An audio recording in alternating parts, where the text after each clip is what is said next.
I grew up in a university campus, so right from childhood, I was surrounded by a culture of literacy, knowledge, and books. It didn't take me long, however, to discover that not everyone had the same privilege. Even on campus, there was obvious disparity between children of professors, lecturers, and academics, and the children of non-teaching staff, especially those who were considered low staff.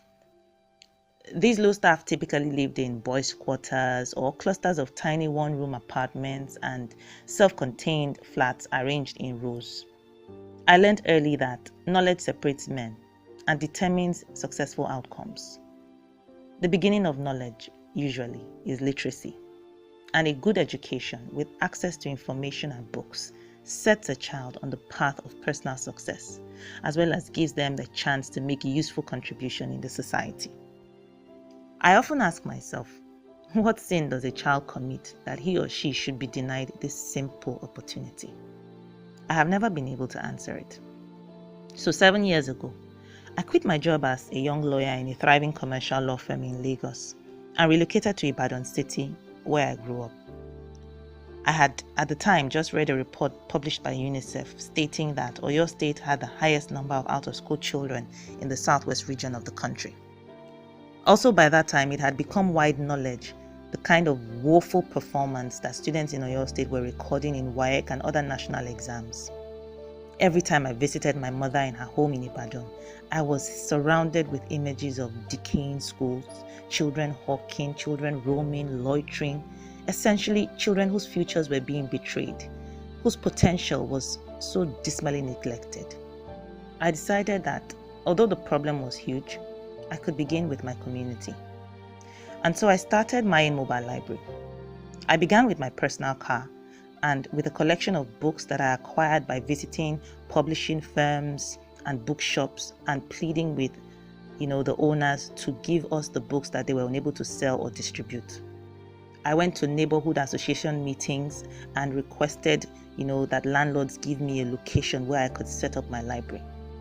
I then went from house to house, door to door, shop to shop, informing parents in the community, shop owners, and residents generally that a new library program had come, and I urged them to release their children every Saturday between the hours of 12 to 3 so that the children could access the library. The first day, we had 17 children attend.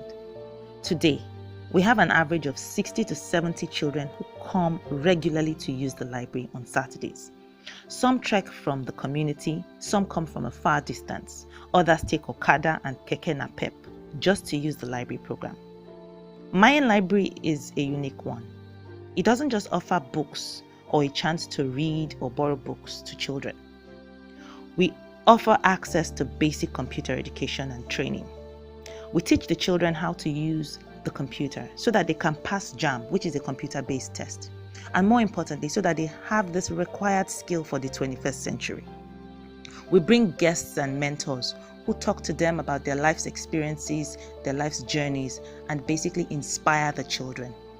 We introduce the children to practical civic education programs using drama, role-playing, music, and art that teaches them their role as effective citizens in their communities, their neighborhoods, and in the country. Our goal is to take our program to 1 million children across 11 local governments in Ibadan City. Our goal is to visit more households, to reach more public schools, and ensure that children have access to learning equality. For us to do this, we need a proper van, a standard vehicle that allows us to take our books, our digital equipment, laptops, computers, tablets to these children, as well as our team of volunteers. Mine has a project called Library on Wheels, and we need to raise the sum of 4.5 million naira to acquire a van to take our library program to more children across more communities in Ibadan City. I urge you to make donations. Make a donation today to actualize this dream, to help a child have access to learning. Make a donation of as little as 10,000 naira to add to Mayan's pool of funds to put a library on wheels on Ibadan landscape. My name is Ada Mosai, and you can visit our work on www.mayen.org.ng. Thank you.